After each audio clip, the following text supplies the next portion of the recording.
point is like, just like here in America, like we're so proud that we have a Trump or someone in power, right? Because it makes us feel as if we have some power, right?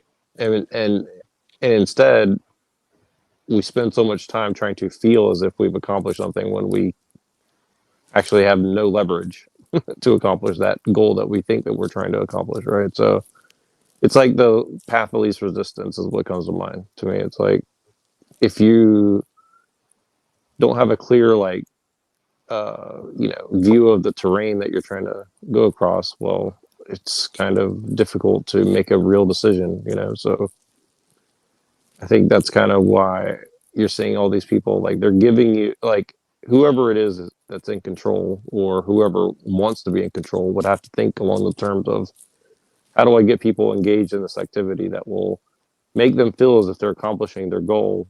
Meanwhile, they're accomplishing my goal, right? I mean, you know, I think that's kind of what I see is what's going on.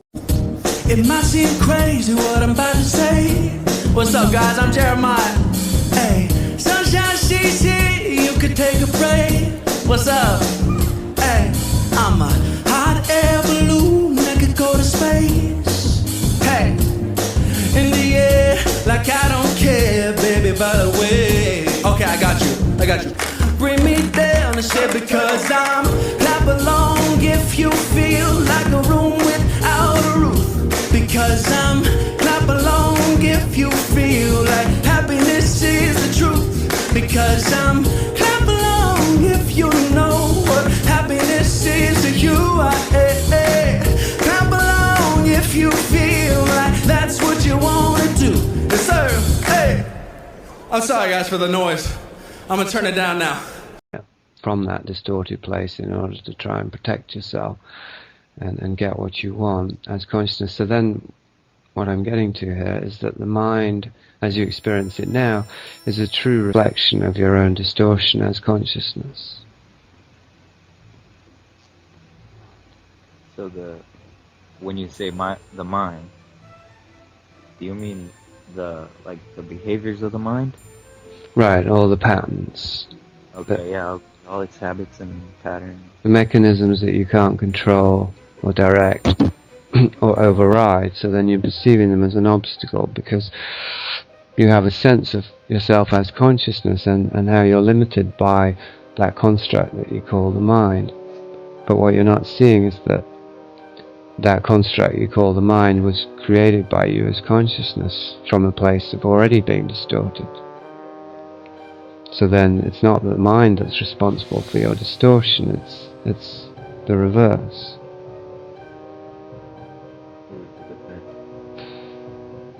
It's the distortion that created the mind. So then the reason all of this is worth knowing is because what it tells you is that your mind is a true reflection, and therefore there's nothing that needs to be fixed or changed about it or overridden. Even if you could do that, which you can't because it's fixed. It's what makes it so restricting. It's what makes a pattern, is that it can't be changed. But if you turn it around and see that it's reflecting something within you that is a deeper distortion, and that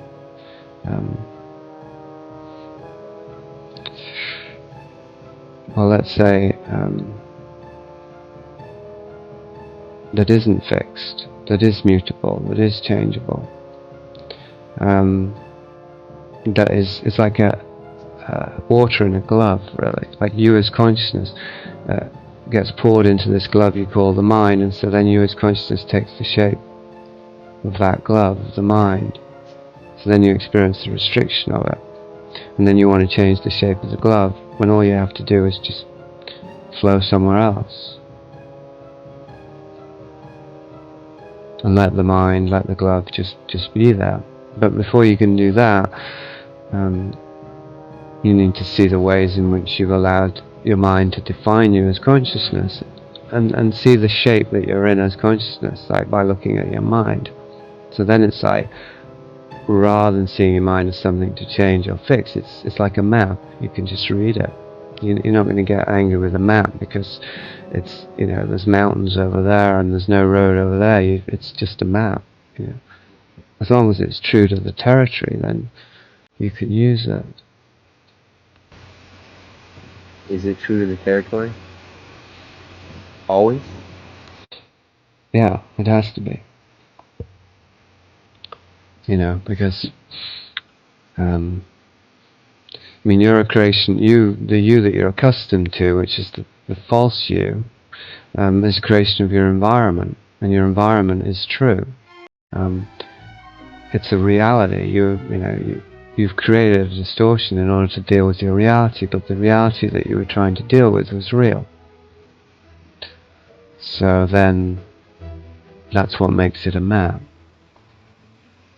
You see, it's like somebody who has to struggle over all this terrain, but he takes notes when he does it. So, however painful it was, making that map, it's still true to the experience. The mistake that we make is that we get so identified with the struggle of making the map, we don't ever want to go on that territory again, so then we convince ourselves that the map is the territory.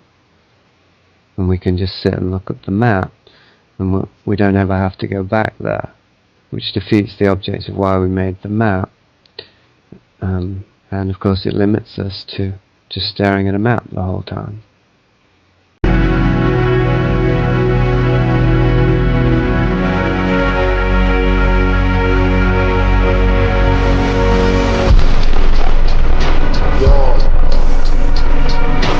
What's next? What's next? What's next?